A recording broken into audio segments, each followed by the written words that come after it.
dando continuação a alguns comentários, surgiu uma indagação de um colega que diz respeito ao seguinte: professor, o senhor comentou sobre a questão das regras de transição.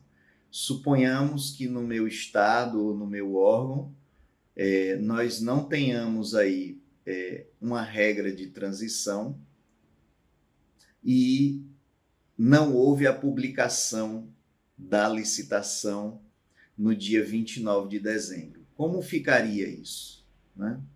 Como ficaria o processo em andamento? Bom, quero dizer para vocês que alguns estados têm dado algumas interpretações diferentes da União. Para aqueles estados e municípios que não adotam o sistema do Compras,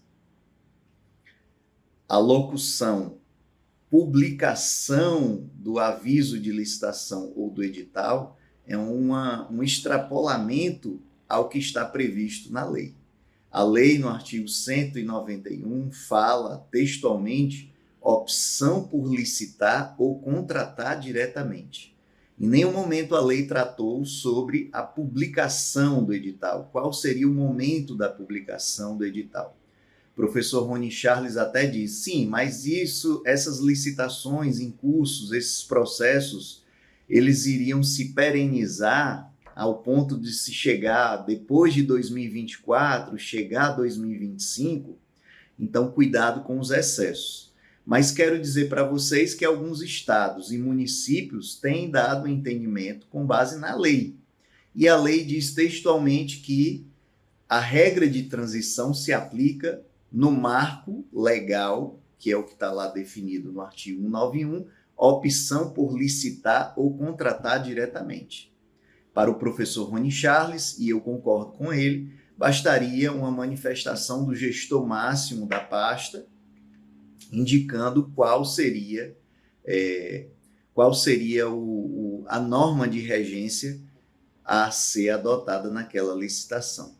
Ele até ainda vai mais além, ele diz que o momento ideal seria no ato da aprovação do estudo técnico preliminar. Então, respeito o entendimento do colega, é uma grande voz na área administrativa, mas a gente precisa também ser transparente com os senhores e entender que existem outros entendimentos. Exemplo, a União Federal, por meio da portaria 1769 de 2023, foi além do que estava previsto na lei e entendeu que o marco seria a publicação do edital, portanto, o aviso de licitação, e a publicação da dispensa e da inexigibilidade de licitação. Okay? Então, o marco para a União seria a publicação.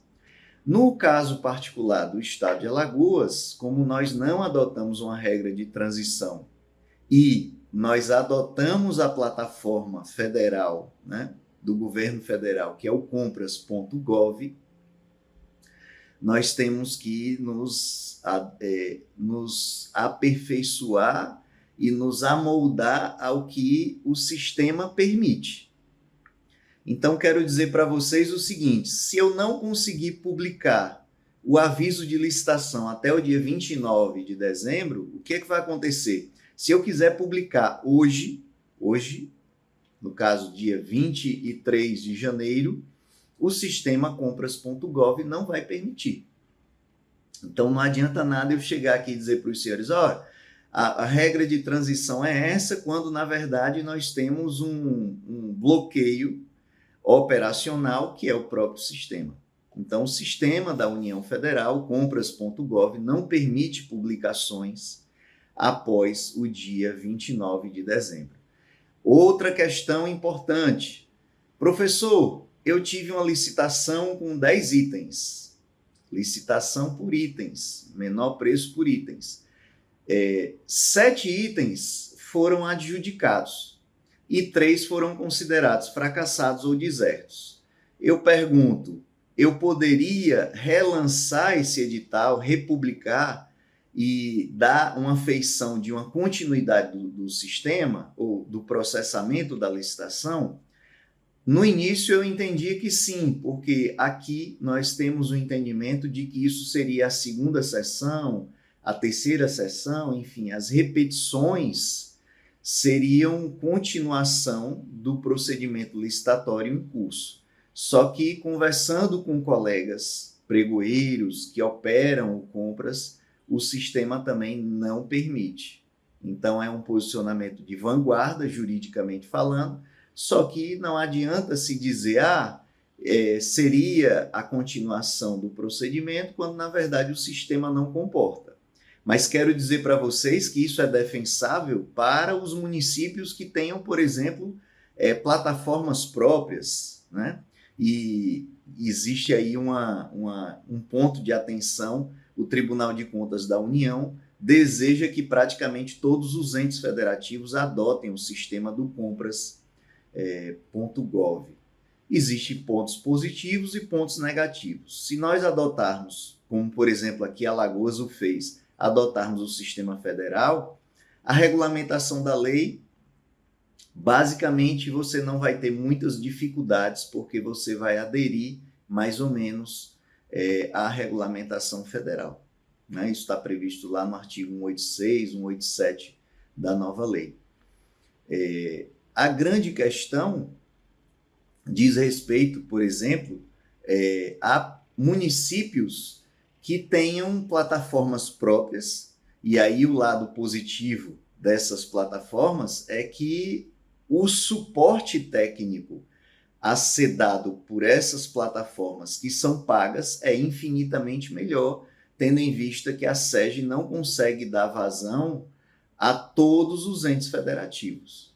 Não basta repisar, não basta lembrar que, na verdade, o sistema do Compras foi feito e moldado para a União Federal. E a SEGES e todo o seu sistema de tecnologia deve dar suporte técnico à União Federal. Então, nós temos essa dificuldade, por exemplo, operacional. Já tentamos em alguns momentos, por exemplo, registrar ou alterar um CAT-MAT ou um CAT-SERV, e as coisas só funcionam com base em relações pessoais, em termos de amizade, enfim, porque realmente é bem difícil, a gente reconhece.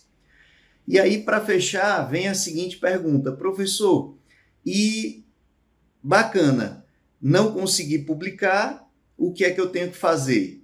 Eu arquivo esse processo e abro um novo processo, ou eu dou continuação ao processo em curso, convertendo para a nova lei? Bom, não existe na lei um dispositivo, nem na lei, nem nos regulamentos ou nas regras de transição, não existe algo expresso nesse sentido. Só que eu recomendo que você faça o quê? Arquive o processo e abra um novo processo com base na nova lei, com os documentos que possam ser aproveitados.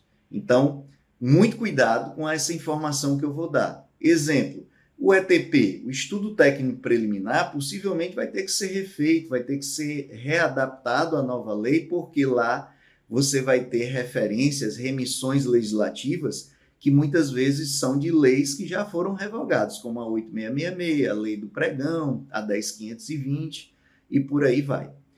Outro ponto de atenção também diz respeito ao quê? A questão da pesquisa mercadológica de preços. Então, na lei velha, nós tínhamos um regramento bem específico.